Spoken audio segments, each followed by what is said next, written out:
प्रश्न घेऊ आपण. तेग बहादूर या नावाचा अर्थ काय?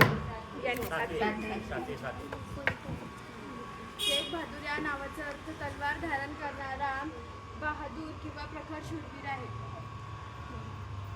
बरोबर.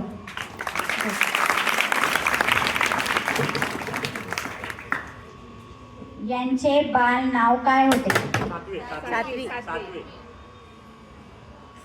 सातवी.